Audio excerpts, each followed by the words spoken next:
नमस्कार विद्यार्थी मित्रांनो, डब्ल्यू अकॅडमीच्या ऑनलाईन प्लॅटफॉर्मवरती मी कविता तुम्हा सर्वांचं मनापासून स्वागत करते. विद्यार्थी मित्रांनो, मागील काही व्हिडिओमध्ये आपण स्टेट बोर्डाचे जे काही पाठ्यक्रम आहेत, परीक्षेसाठी महत्त्वाचे जे घटक आहेत त्यांचा आपण अभ्यास करतोय. तर बघा, आज देखील आपण इयत्ता 8वीचं जे सामान्य विज्ञानाचं बुक आहे, तर त्या पुस्तकातील जे आपण पाठ क्रमांक 15 आहे ध्वनी.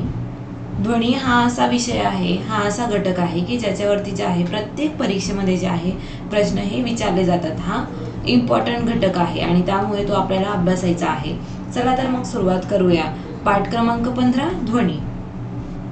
आता नेमकं ध्वनी म्हणजे काय, ध्वनीची निर्मिती कशी होते ते आपण सर्व जे काही आहे हे आपण या पाठामध्ये जाणून घेणार आहोत. तर बघा, ध्वनी म्हणजे नेमकं काय. ध्वनी म्हणजे नेमकं काय. कोणत्याही आवाजाला आपण ध्वनी असं म्हणू शकतो. कोणताही आवाज असो त्याला आपण ध्वनी म्हणतो. म्हणजेच ऐकण्याची जी संवेदना आहे, ऐकण्याच्या संवेदनेला काय म्हणतो आपण, ध्वनी असं म्हणतो. ऐकण्याच्या संवेदनेला ध्वनी म्हणतो. ऐकण्याची संवेदना म्हणजेच ध्वनी. आणि शास्त्रीय दृष्ट्या ध्वनी हा एक ऊर्जेचा प्रकार आहे. ध्वनी जो आहे हा एक ऊर्जेचा प्रकार आहे आणि ज्यामुळे आपल्या कानामध्ये जे आहे ऐकण्याची संवेदना निर्माण होत असते. आणि ही ऊर्जा कशा पद्धतीने असते, तर तरंग स्वरूपात असते. अशा पद्धतीने तरंग असतात आणि ही ऊर्जा तरंग स्वरूपात असते. हे तरंग जे आहेत, हे जे ध्वनी तरंग आहेत, हे जे आहेत हे संपीडन पावतात कधी कधी. म्हणजेच काय, तर अधिक घनतेचे क्षेत्र, जास्त प्रमाणावरती क्षेत्र पावतात. किंवा मग विरलन होतं, म्हणजेच कमी प्रमाणात कमी घनतेचे क्षेत्र ते यांच्या साखळीने काय असतात, बनलेले असतात. मग आता ध्वनी आणि या तरंगांचे प्रसारण होण्यासाठी जे आहे हे माध्यमाची आवश्यकता आहे. ध्वनीसाठी माध्यम हे आवश्यक आहे, माध्यमाची आवश्यकता असते. निर्वात पोकळी जे आहे, म्हणजे जिथे हवेचा एकही कण नाही किंवा हवा नाही अशी पोकळी म्हणजे काय, निर्वात पोकळी. तर या निर्वात पोकळीमधून ध्वनीचे प्रसारण होत नाही. व्हेरी इम्पॉर्टंट लाईन आहे ही, की निर्वात पोकळीमधून हवा जी आहे ही प्रसारित होत नाही किंवा हवेचं प्रसारण होत नाही. तर बघा, आता ध्वनीची निर्मिती कशा पद्धतीने होते ते बघूया आपण. ध्वनीची निर्मिती म्हणजेच प्रोडक्शन ऑफ साऊंड. बघा, हा एक नाद काटा आहे, तुम्ही सर्वांनीच बघितलेला असेल. जेव्हा एखादी वस्तू जी आहे कंप पावत असेल तर त्यापासून ध्वनीची निर्मिती होऊ शकते. एखादी वस्तू जर कंप पावत असेल तर त्यापासून ध्वनीची निर्मिती होते आणि अशा कंपनांमुळेच काय, तर ध्वनी निर्माण होत असतो. आता नाद काटा जो आहे याला एक आधार असतो, हा आधार असतो आणि दोन ज्या आहेत ह्या भुजा असतात. आणि नाद काट्याच्या सभोवतालची जी हवेची स्थिती असते, ही जी सभोवतालची हवेची स्थिती आहे, तर ही दाखवण्यासाठी काय, तर उभ्या रेषांचा वापर केला जातो. अशा पद्धतीने उभ्या रेषांचा वापर केला जातो. आणि उभ्या रेषांमधील अंतर काय असतं, तर समान अंतर असते. याचा अर्थ काय, की हवेतील वायूची जी कण आहे, समान रेषा दाखवल्या असतात म्हणजे काय, हवेतील वायूंचे कण काय एकमेकांपासून सरासरी म्हणजे सारख्याच अंतरावर आहेत, समान अंतरावर. अशा पद्धतीने सारख्या रेषा ज्या आहेत, म्हणजे हवेतील वायूचे कण हे समान अंतरावर आहेत आणि त्यामुळे हवेचा सरासरी दाब जो आहे तर तो सारखाच आहे. या रेषांमधील हवेचा जो दाब आहे तो सारखाच आहे. तर हा झाला नाद काटा. आणि नाद काट्यामुळे जे आहे कंपन कशा पद्धतीने होतं ते बघूया आता.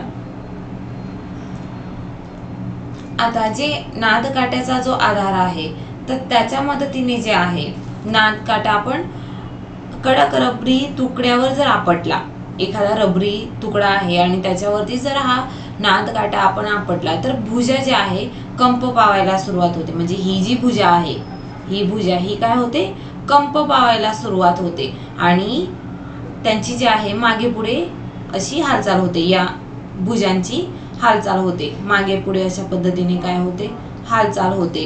आणि या हालचालीमुळे आता जे कंपन होतं किंवा जी ध्वनी निर्माण होते ते आपण बघूया.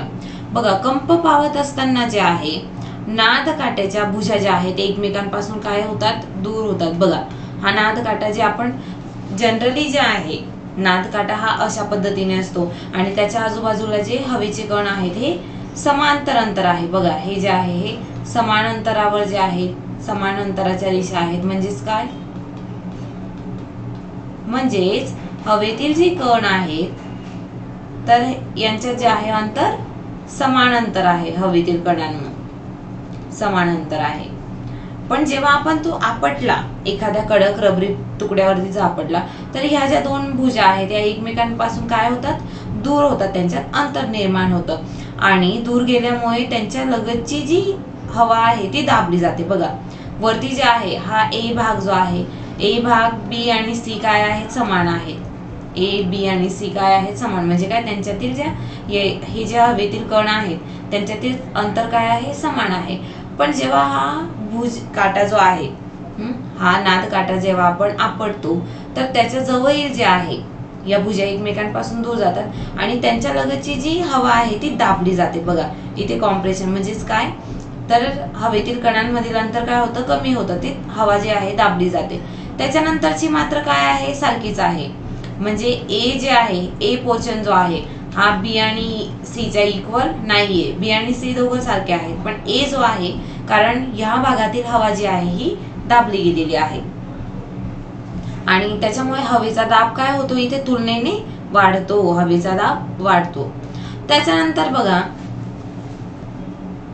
आता हा जो आपण बघितला उच्च दाबाची जी स्थिती निर्माण होते आणि उच्च दाब आणि उच्च घनतेच्या या भागाला काय म्हणतात, तर संपीडन म्हणतात.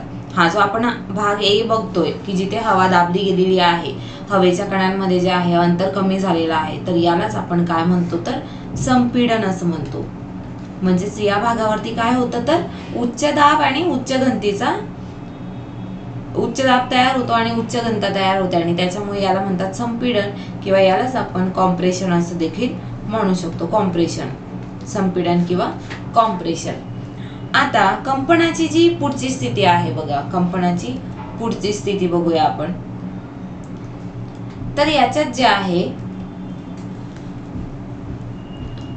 तर भुजालगतची बाहेरील हवा जी आहे ही विरळ होते. जेव्हा कंपन होतं, आपण जेव्हा हा नाद काटा आदळतो तर त्याच्या आजूबाजूची जी आहे ही हवा विरळ होते. आधी संपीडन पावते, नंतर काय विरळ. बघा हवेच्या कणांमधील अंतर जे आहे हे वाढलेलं आहे, खूपच अंतर वाढलेलं आहे. म्हणजे हवा कशी झालेली आहे, तर विरळ झालेली आहे. आणि मधला जो पोर्शन आहे तर याच्यात हवा जी आहे, हवेतील कण हे याचं संपीडन घडलेलं आहे, म्हणजे हवेतील कणांचं अंतर कमी झालेला आहे. म्हणजे ए मधला जो आहे हवेचा दाब कमी झालेला आहे आणि कमी दाब आणि कमी घनतेच्याच भागाला आपण काय म्हणतो, विरलन, विरलन म्हणतो किंवा रेअरफॅक्शन असं म्हणतो याला. कमी झालेला जो हवेचा दाब आहे किंवा अंतर आहे तर यालाच कमी घनतेच्या भागाला आपण काय म्हणतो, विरलन किंवा रेअरफॅक्शन म्हणतो.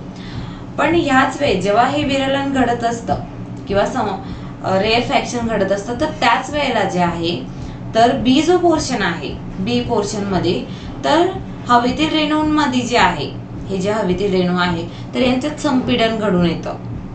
हा जो मधला पोर्शन आहे हा संपीडन मध्ये जातो आणि त्याच्यामुळे बघा ह्या ज्या रेषा आहेत या जवळजवळ दाखवलेल्या आहेत.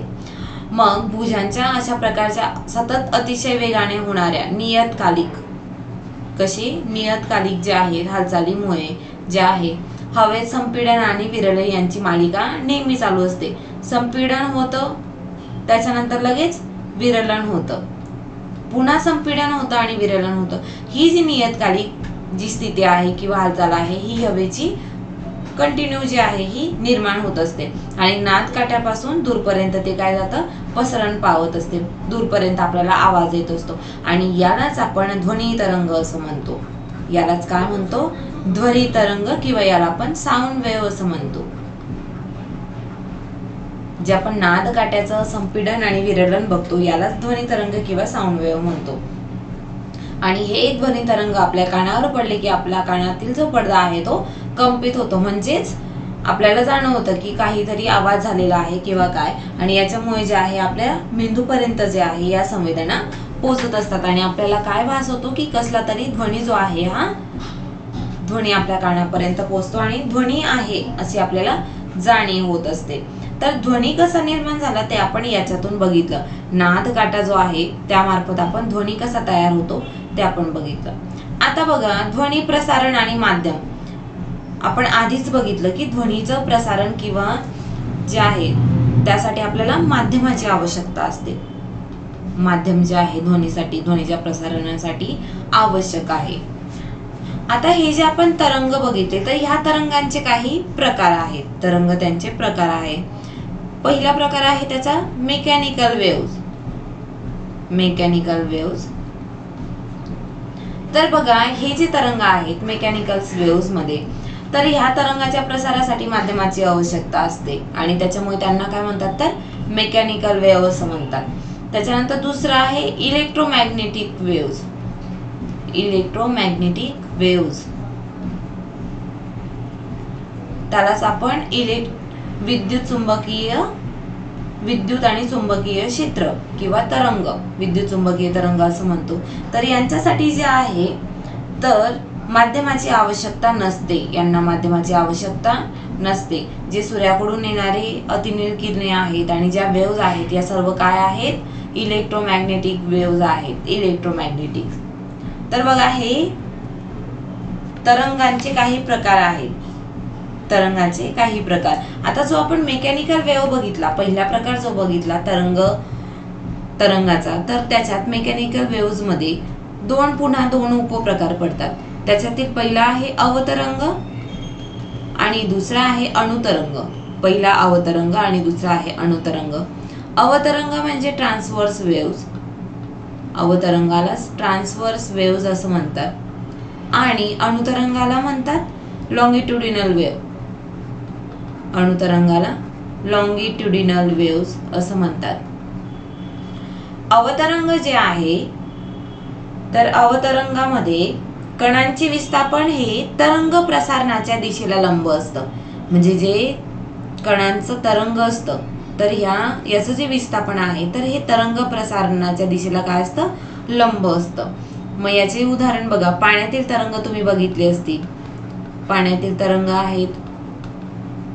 त्यानंतर आहेत विद्युत चुंबकीय पट्टा जो आहे आपण जो अनुभवतो, विद्युत चुंबकीय पट्टा.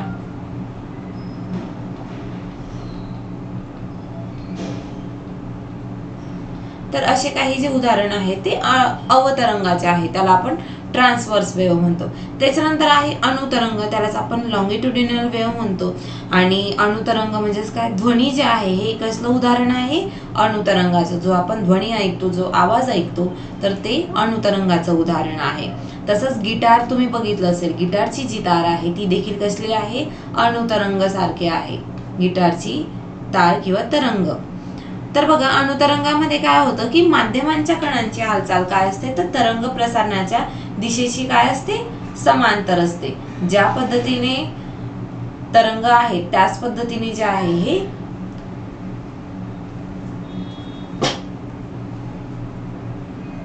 म्हणजे माध्यमांच्या जे कण आहेत त्यांची जी हालचाल आहे त्याच दिशेने जे आहे तरंग देखील जात असतात. म्हणजेच अणुतरंग. आणि ध्वनी कशाचं आहे तर अणुतरंगाचं उदाहरण आहे.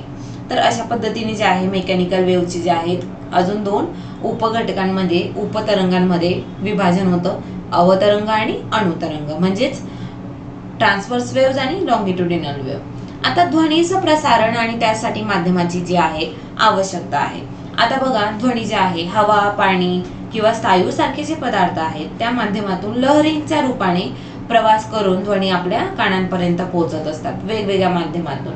पण आता ध्वनींचा जो स्रोत आहे आणि आपला कान यामध्ये मग कोणते कोणते माध्यम येतात.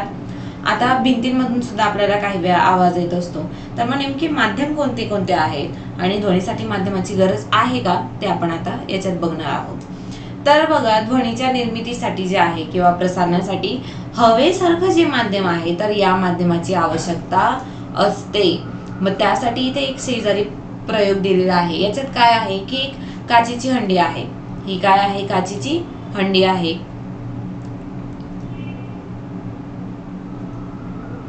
ही काचेची एक हंडी आहे. त्याच्या सपाट पृष्ठभागावर जे आहे ही ठेवलेली आहे आणि याच्यात जे आहे एका नळी मार्फत ही हंडी एका निर्वात पंपाला जे आहे तर जोडलेली आहे. म्हणजेच काय, निर्वात पंपाच्या सहाय्याने आपण हंडीतील काय आहे, इथे जी हवा आहे आतली हवा ती आपण शोषून घेतलेली आहे. मग याच्यात जे आहे एक विद्युत घंटी बसवलेली आहे आपण, जिचा आपल्याला आवाज येईल. तर बघा सुरुवातीला काय केलं आपण, निर्वात पंप काय केला, बंद आहे. म्हणजे मध्ये जे आहे ही हवा आहे ह्या हंडीमध्ये, तर त्यावेळी जर आपण विद्युत घंटीची कळ दाबली तर आपल्याला आवाज ऐकू येईल, कारण हवेचं काय आहे, त्याच्यात हंडीमध्ये हवा आहे त्यामुळे आवाज आपल्याला ऐकू येईल. पण नंतर काय केलं आपण, नंतर आपण तो पंप चालू केला, म्हणजेच काय, जो हंडीतील जी हवा आहे ती काय केली, निर्वात पंपाच्या सहाय्याने आपण शोषून घेतली. म्हणजेच काय की अशा वेळी काय होता, विद्युत घंटीचा जर आपण कळ दाबली तर विद्युत घंटीचा आवाज काय, अत्यंत क्षीण येतो, म्हणजे कमी प्रमाणावरती येतो. म्हणजेच आपल्याला ध्वनीसाठी जे आहे माध्यमाची आवश्यकता आहे. पहिल्यांदा हंडीमध्ये हवा होती तर आपल्याला आवाज हा पूर्णतः ऐकू येत होता.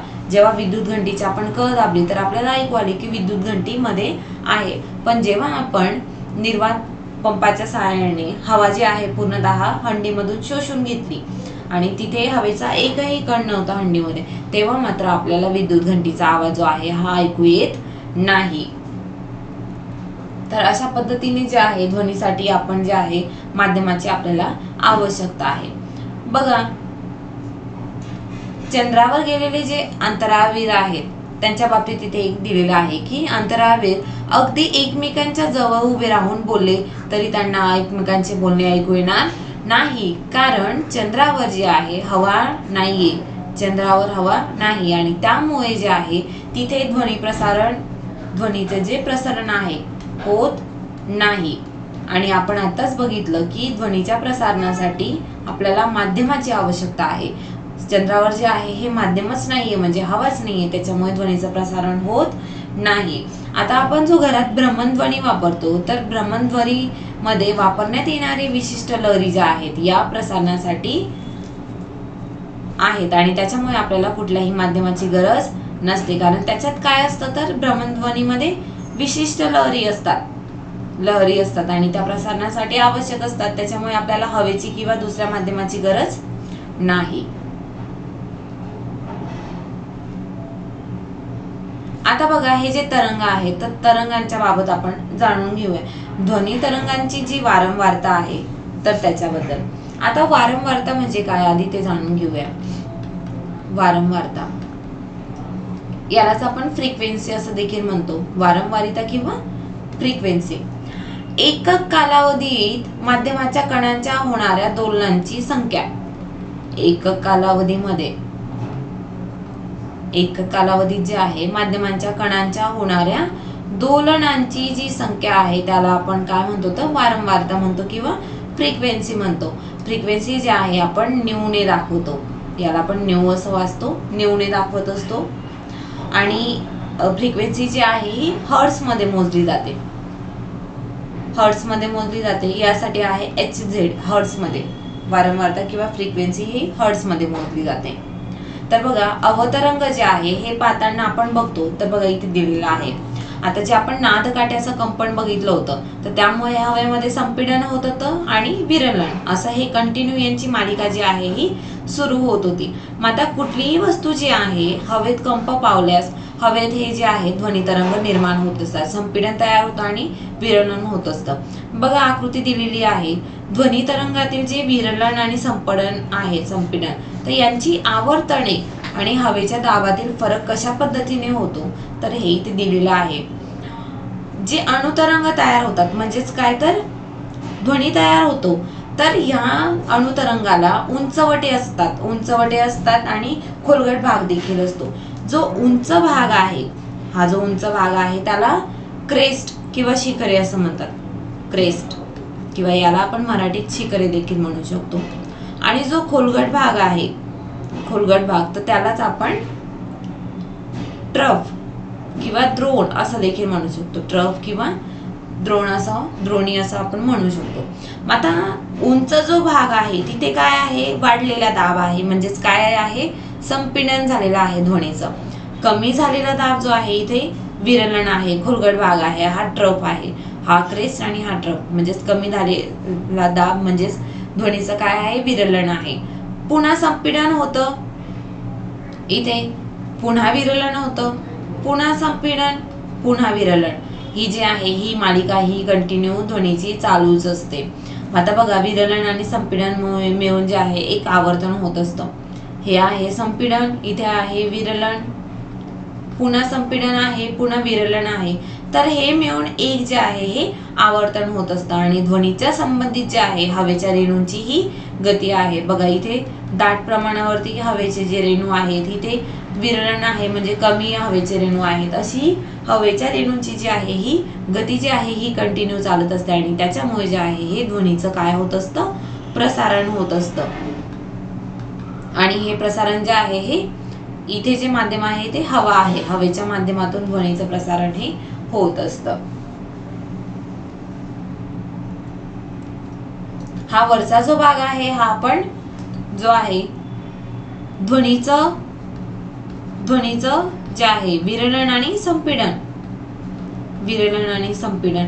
आणि त्याच्यामुळे जे आहे हवेचा जो दाब आहे, हवेच्या दाबातील आपण हा फरक बघितला. इथे जास्त दाब आहे, इथे कमी दाब आहे, पुन्हा जास्त पुन्हा कमी, अशा पद्धतीने कंटिन्यू ही मालिका चालूच असते आणि याच्यामुळे जे आहे ध्वनीचं प्रसारण होत असतं.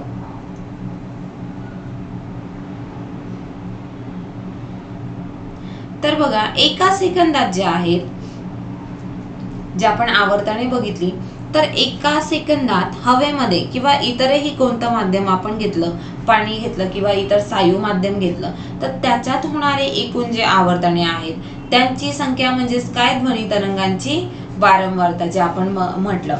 ध्वनी तरंगांची वारंवारता म्हणजेच काय, एका सेकंदामध्ये निर्माण होणारे एकूण आवर्तने किंवा दोलकांची संख्या म्हणजेच ध्वनीची वारंवारता. आणि आपण ते हर्ट्स मध्ये मोजतो. एका सेकंदात एक कंपन झाले तर त्याची कंपनाची वारंवारता किती, 1 हर्ट्ज. कारण आपण बघितलं एका सेकंदामध्ये एक झाले तर किती वारंवारता आली, 1 हर्ट्ज. आणि जर आपण वरचं उदाहरण बघितलं, समजा त्याच्यात नाद काटा जो आहे एका सेकंदात 512 वेळा कंप पावतो आणि या कंपनामुळे होणारे एका सेकंदात किती झाले, मग 512 आवर्तने निर्माण झाले. किती, 512. म्हणजे ध्वनीची वारंवारता किती, फ्रिक्वेन्सी किती आली, 512 हर्ट्ज आली. अशा पद्धतीने एका सेकंदात जेवढे वारंवारता होतात तेवढी काय असते त्याची वारंवारता, म्हणजे जेवढे जे आहेत कंपन तयार होतात तेवढी काय असते, वारंवारता असते, फ्रिक्वेन्सी असते. अजून दुसरं, समजा 330 होत असतील एका सेकंदात जे आहे 330 जे आहेत हे कंपन होत असतील, तर फ्रिक्वेन्सी किंवा वारंवारता किती आली, 330 हर्ट्ज. अशा पद्धतीने. आता पुढे बघूया. आता काही जे आहेत आपण वेगवेगळे, आता आधुनिक युगामध्ये वेगवेगळे ऍप बघतो, त्याच्यामध्ये देखील आपल्याला जी आहे ध्वनीची जी वारंवारता आहे ते आपल्याला मोजता येते. अशी काही ऍप्स निर्माण केलेले आहेत जेणेकरून आपल्याला जे आहे ध्वनीची वारंवारता जी आहे त्या ऍप वरतीच आपण मोजू शकतो. त्याच्यानंतर आता हा जो ध्वनी आहे तर त्याचा संगीताशी जो आहे काय संबंध आहे, ध्वनी आणि संगीत, साऊंड अँड म्युझिक. तर बघा आपण जी वरची कृती बघितली की ध्वनी तरंग निर्माण होतात, त्यांची वारंवारता बदलते आणि ध्वनी जो आहे हा वेगवेगळा निघतो. तर ध्वनी तरंगाच्या वेगवेगळ्या वारंवारतामुळे वेगवेगळ्या स्वरांची जी काय होते, निर्मिती होते. कारण ध्वनी तरंग वेगवेगळे आहेत, त्यांची वारंवारता म्हणजे फ्रिक्वेन्सी, हर्ट्ज काय वेगवेगळे आहेत आणि त्याच्यामुळे संगीतामध्ये काय स्वर निर्मिती होते. आणि या स्वर निर्मितीसाठी वेगवेगळे वाद्य वापरले जातात. वेगवेगळे वाद्यांचा आपण उपयोग करत असतो, तुम्हाला माहीतच असतील वेगवेगळे वाद्य. मग त्याच्यात आलं सतार, व्हायोलिन, गिटार यासारखे काही तंतुवाद्य आहेत. हे काय आहेत, तंतुवाद्य आहेत. त्याचप्रमाणे बासरी, सनई हे काय आहेत, फुंकवाद्य आहेत. यांचा देखील वापर होत असतो आणि वेगवेगळे जे आहेत हे स्वर निर्माण होत असतात. आपण आपल्या गळ्यामधून देखील वेगवेगळे स्वर जे आहेत निर्माण करत असतो. आता बोलताना देखील वेगवेगळे स्वर काय आहेत, निर्माण होत असतात. तर बघा हे जे काही तंतुवाद्य आपण बघितले, तंतुवाद्यामध्ये कोणते कोणते आले, मग सतार, त्याच्यानंतर आलं व्हायोलिन आणि त्याच्यानंतर आहे गिटार. ही जे काही वाद्य आहेत ते कशात येतात, तंतुवाद्यामध्ये येतात. मग आता हे जे वाद्य आहेत यांच्यासाठी काही तार वापरले जातात. तंतुवाद्य आहेत म्हणजे तार त्याच्यावरती बसवलेली असतात आणि ह्या तारांचा ताण जो आहे हा कमी जास्त करून आपण जे आहे तारेच्या कंप पावणाऱ्या भागांची लांबी जी आहे बोटांनी कमी जास्त करून कंपनांची वारंवारता आपण बदलतो आणि त्यामुळे जे आहे वेगवेगळी स्वरांची निर्मिती होत असते आणि ते आपल्याला कानाला ऐकायला मधुर वाटतं, छान वाटतं, कारण स्वरांची वेगवेगळी निर्मिती होत असते. कशामुळे? ते जे तंतुवाद्यावरती तार बसवलेले असतात त्यांच्यातील ताण आपण बोटाच्या सहाय्याने कमी जास्त करत असतो. आता हे तंतुवाद्याचं झालं. बासरी सारखे जे आहेत पुंकवाद्य, बासरी आलं, सनई आलं, हे जे काही पुंकवाद्य आहेत, तर याच्यात आपली जी बोटं आहेत तर ते बासरीवरचे छिद्रे जे आहेत, छिद्रांवरती दाबून आपण काय करतो, हवेमधील जे आहे पोकळी जे आहे दाबून आणि मोकळी करून कंप पावणारे हवेच्या ज्या स्तंभ आहेत तर त्यांची लांबी कमी जास्त केली जाते आणि त्याच्यामुळे कंपनांच्या वारंवारतामध्ये बदल होत असतो आणि हे बदल होऊन वेगवेगळ्या स्वरांची निर्मिती होते आणि वेगवेगळे स्वर आपल्या कानावरती पडत असतात आणि आपल्याला ते जे आहे हे मधुर वाटतं, छान वाटतं ऐकायला. आता जे 7 स्वर आहेत, सा, रे, ग, म, प, ध, नी आणि पुन्हा सा, अशा पद्धतीने जे 7 स्वर आहेत तर यांची वारंवारता माहित आहे का? तर बघा, ती वारंवारता आपण हर्ट्स मध्ये मोजतो, फ्रिक्वेन्सी जी आहे. तर बघा, सा या स्वराची वारंवारता आहे 256. किती आहे? 256. त्याच्यानंतर रे जो स्वर आहे त्याची आहे 280. ग स्वरासाठी आहे 312. म साठी आहे 346. प साठी आहे 384. द साठी आहे 424 आणि नी साठी आहे 480. अशा पद्धतीने जे आहे जे 7 स्वर आहेत त्यांची जी आहे ही वारंवारता हर्ट्स मध्ये आहे. याच्यावरूनच जे आहे वेगवेगळे आपण संगीत जे आहे किंवा स्वर निर्मिती जी आहे याच्यावरून होत असते. आता बघा, वेगवेगळे इथे वाद्य दिलेले आहेत. आता ही आहे बासरी, सनई आहे, सनई. त्याच्यानंतर जे आहे सतार आहे, ही वीणा आहे, सॉरी वीणा, बासरी, सनई आहे. त्यानंतर आहे तबला आहे, ही गिटार आहे, हा जो आहे भोंगा आहे वाजण्यासाठीचा, वायोलिन आहे ही. अशा पद्धतीने हे वेगवेगळे जे आहे ते वाद्य दिलेले आहेत. आता मानव निर्मित जो ध्वनी आहे त्याच्याबद्दल जाणून घेऊया. Sound produce by human. जे आपण आता बोलतो किंवा गाणे म्हणतो, बडबड करतो, तर त्या माध्यमातून जे आहे ध्वनी कशी निर्माण होते ते बघूया. आता आपण मोठ्याने बोलतो, गाणे म्हणतो किंवा मधमाशी सारखा जो गुंजाराव करतो, मधमाशी गुंगुंग करते, गुंजाराव करते, तर त्या पद्धतीने जे आहे ध्वनी निर्माण होत असते. मग मानवामध्ये ध्वनी ही कुठे तयार होत असते? तर स्वरयंत्र. बघा, हे आपला जो गळ्याचा भाग आहे याच्यात स्वरतंतू आहेत, तर हे कुठे होत असते तयार? स्वरयंत्रामध्ये ध्वनी तयार होत असते, स्वरयंत्रामध्ये. मग आपण घास घेताना आपल्या हाताची बोटे जे आहे घशावर ठेवल्यास काहीचा आपल्याला हलणारा एक उंचवटा जो आहे आपल्याला जाणवतो आणि त्यालाच आपण काय म्हणतो? स्वरयंत्र किंवा लॅरिंग्स. स्वरयंत्र किंवा लॅरिंग्स आहे. इथे आकृतीत दाखवलेलंच आहे, स्वरतंतू आहे, स्वरयंत्र. तर बघा, श्वासनलिका जी आहे ही श्वासनलिका आपली वरच्या बाजूला आहे. श्वासनलिकेचा मार्ग आहे हा, ही वरच्या बाजूला आहे. आणि त्याच्यानंतर स्वरतंतू जे आहेत हे स्वरतंतू. तर या स्वरतंतू मध्ये 2 स्वरतंतू असतात. हे किती असतात? 2 असतात. आणि स्वरतंतूलाच काय म्हणतात? वोकल कॉर्ड्स असं देखील म्हणतात. स्वरतंतूला दुसरं नाव आहे वोकल कॉर्ड्स. 2 असतात ते. यांच्यात असलेली जी जागा आहे तर ह्या जागेतून हवा जी आहे श्वसन नलिकेत जाऊ शकते. या स्वरतंतूमध्ये जी हवा आहे तर याच्या माध्यमातून हवा जी आहे ही नाकापर्यंत जाऊ शकते आणि श्वासनलिकेपर्यंत जाऊ शकते आणि फुफ्फुसातील हवा जेव्हा या जागेतून जाते, आता खाली फुफ्फुसाचा भाग आहे, इथून जी हवा आहे ती जेव्हा इकडे जाते तर तेव्हा स्वरतंतू काय करतात? कंप पावतात. हे जे स्वरतंतू आहेत हे कंप पावतात आणि त्याच्यामुळे ध्वनीची निर्मिती होत असते.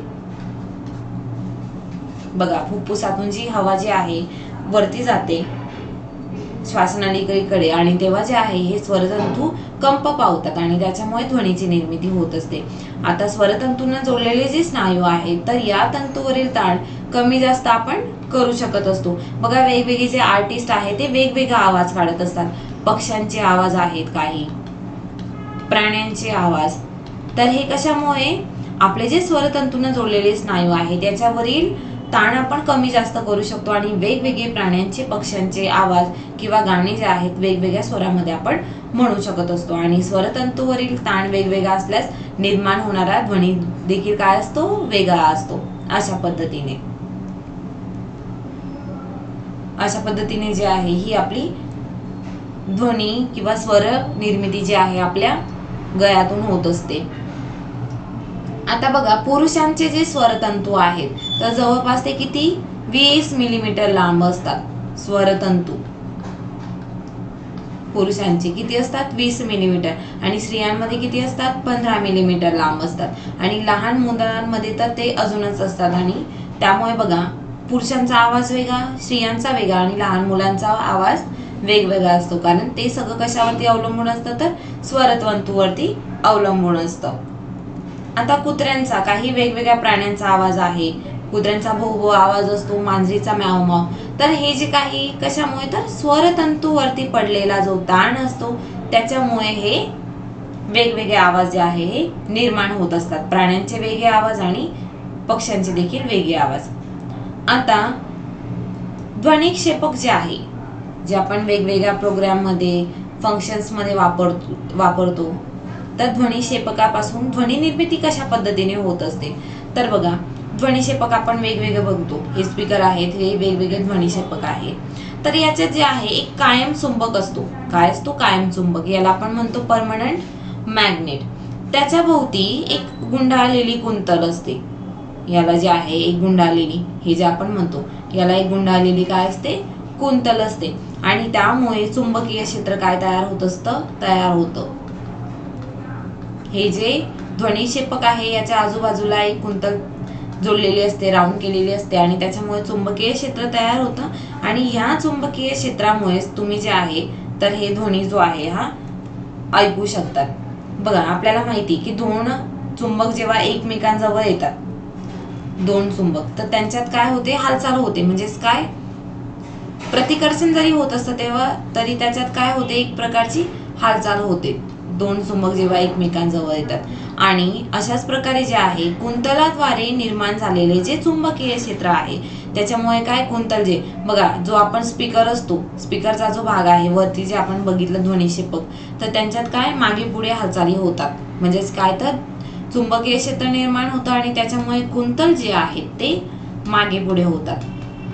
कुंतल हे मागे पुढे होत असतात आणि त्याच्यामुळेच त्यांची वारंवारता जी आहे किंवा फ्रिक्वेन्सी जी आहे आणि जो आयाम आहे आणि त्यातून वाहणारा विद्युत प्रवाह हा बदलत असतो आणि त्याच्यावरतीच हे सर्व जे आहे हे अवलंबून असतो. ह्याच कुंतलाला जोडलेल्या ध्वनिक्षेपकाच्या पडद्याची जो पडदा आहे, बघा इथे वरती ध्वनिक्षेपकाचा जो पडदा आहे हा आहे पडदा. त्याच्यानंतर हा देखील काय आहे, ध्वनिक्षेपकाचा पडदा आहे. आणि हा पडदा जो आहे याची हालचाल होत असते आणि त्याच्यामुळे जो आहे हा ध्वनी निर्माण होत असतो. बघा इथे तेच दाखवलेलं आहे. ध्वनिक्षेपकाची अंतर्गत रचना आहे. इथे कुंतल आहे, हा पडदा आहे आणि हे कायम चुंबक आहे. या कायम चुंबकामध्ये जे आहे ही हालचाल होत असते. त्याच्यामुळे हे जे कुंतल आहे आजूबाजूचं, तर हे देखील काय असतं, याची देखील हालचाल होत असते. आणि हे या कुंतलामुळे जे आहे हे चुंबकीय क्षेत्र तयार होतं आणि पडद्याची देखील काय होते, हालचाल होत असते. आणि इथून जो आहे हा ध्वनी बाहेर पडत असतो, कंप पावत असतो आणि आपल्या कानापर्यंत पोहोचत असतो. अशा पद्धतीने जे आहे ध्वनिक्षेपक जे आहे तर यांचं जे आहे हे कार्य चालतं. तर आता वेगवेगळे जे आपण भ्रमणध्वनी वापरतो तर त्यांचं देखील काय आहे, तर यांची जी आहे डेसिबल पातळी ही देखील वेगळी आहे. आपण किती याच्यापर्यंत आवाज ऐकू शकतो, तर 20 हर्ट्ज टू 20,000 म्हणजे 20 ते 20,000 हर्ट्ज पर्यंत जे आहे आपण आवाज जो आहे हा ऐकू शकत असतो डेसिबलचा. तर बघा ध्वनीची जी उच्चता आहे तर ही यालाच आपण आयाम म्हणजे आयामवरती ती अवलंबून असते ध्वनीची उच्चता. आणि ध्वनीची तीव्रता देखील जी आहे ही देखील कंपनाची जी वारंवारता आहे ध्वनिक्षेपकाचं जे आपण बघितलं त्याच्यावरती अवलंबून असते. आता ध्वनी आणि ध्वनी जे आहे निर्माण होणाऱ्या, तर याचं आपण याच्यात बघितलं, पण ध्वनीचं जे आहे प्रदूषण देखील होत असतं. जे मोठमोठे आपण ध्वनिक्षेपक वापरले, ध्वनिक्षेपक जे आहेत, तर याच्यामुळे जे देखील काय होतं, ध्वनी प्रदूषण होत असतं. मोठ्या प्रमाणावर ध्वनी निर्माण होऊन जे आहे आपल्याला कानाला त्रास होत असतो आणि कानाचे वेगवेगळे आपल्याला आजार होत असतात. त्याच्यामुळे ध्वनी प्रदूषण टाळण्यासाठी देखील आपण ध्वनिक्षेपकापासून अंतर आणि आवाजाची पातळी ही आपण कमी ठेवली पाहिजे. तर अशा पद्धतीने जे आहे ध्वनी निर्मिती, तर आपण हा जो पाठ्यक्रम आहे तो आपण आज जाणून घेतला. ध्वनी संबंधी आपण जाणून घेतली. ध्वनीसाठी माध्यमाची आवश्यकता आहे की नाही, किंवा ध्वनीचं जे आहे संपीडन विरलन कशा पद्धतीने होतं, तर आपण ते देखील जाणून घेतलं. आणि वेगवेगळ्या माध्यमातून ध्वनीचं प्रसारण कशा पद्धतीने होतं हे देखील आपण या पाठ्यक्रमामध्ये, या व्हिडिओमध्ये आपण जाणून घेतलं. पुढच्या व्हिडिओमध्ये देखील आपण असाच इम्पॉर्टंट जो आहे एक पाठ्यक्रम बघणार आहोत, जो परीक्षेच्या दृष्टीने अतिशय महत्त्वाचा असेल, स्टेट बोर्डाचाच. त्यासाठी तुम्ही जे आहे व्हिडिओला लाईक करा आणि चॅनलला जे आहे हे सबस्क्राईब करा.